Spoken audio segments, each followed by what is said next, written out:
Hi, and welcome back to RMAC Outdoor Productions. Today I'm fishing for kokanee on Green Peter Reservoir near Sweet Home, Oregon. This first fish I caught using a sling blade, dodger, and a pink hoochie with a night crawler.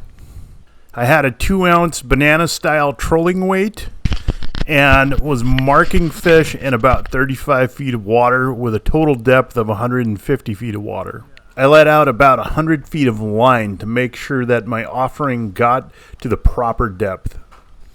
As this fish comes to the boat, you can see my dodger was colored green and silver, and I had a pink hoochie with a night crawler. Size of the hoochie was the 1.5 inch variety, and I had two number 4 octopus hooks spaced about 1.5 inches apart. You can see that Green Peter kokanee are really small. I was prepared to use my active target to vertically jig these fish, but I just wasn't marking enough on my fish finder. I was marking a handful of fish around the 20 to 30 foot range. Before it started raining really heavily, I could see kokanee porpoising all around me. They were not in tight schools, they were mostly scattered.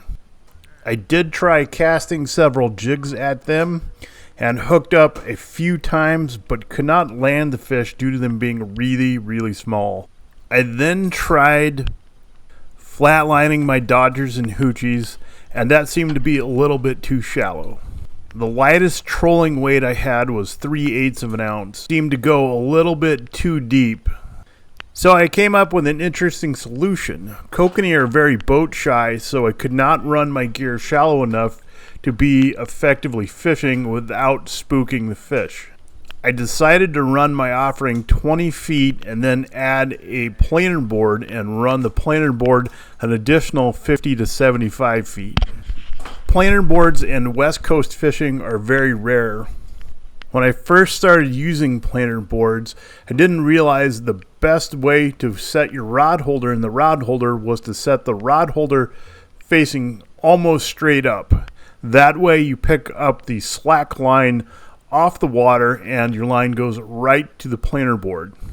I enjoyed fishing at Green Peter and I am planning a return trip. I will most likely come later in the summer when the fish have had time to grow. I would expect that these kokanee would be around 11 to 13 inches later in the summer. The reason for this is that is as big as they're going to get before they make their spawning run up the feeder streams.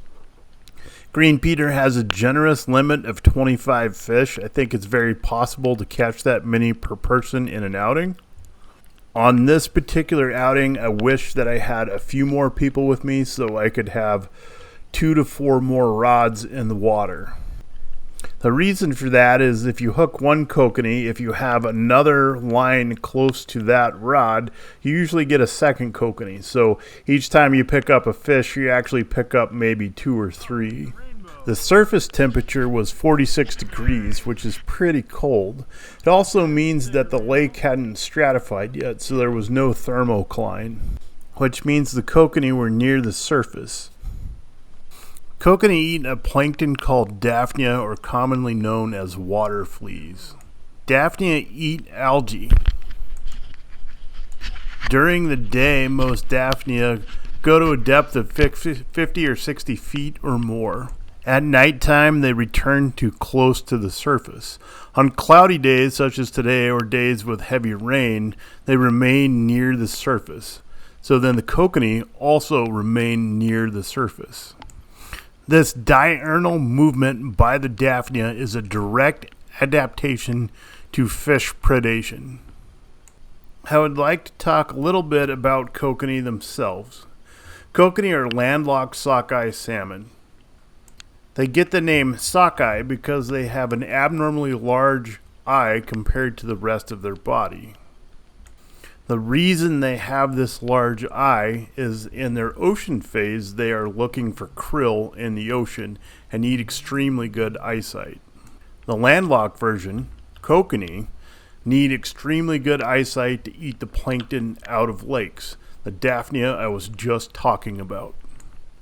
Like all fishing in lakes that have rainbows, catching a rainbow on Kokanee gear is almost always a possibility. My Kokanee rods I've mentioned in other videos I use for almost everything when I'm trolling. I troll crappies, walleye, and rainbows. I've even managed to land a few really large lake trout on my Kokanee black rods made by Okuma. I want to talk a little bit about planer boards. Planer boards come in all sorts of sizes. I prefer the smallest sizes you can find to fish for Kokanee and rainbows. Planer boards were designed for getting a presentation away from the boat in a controlled manner. Planer boards were also designed for using a lot of rods to cover really big expanses of open water. In the West, we often do not realize how many big bodies of water we have.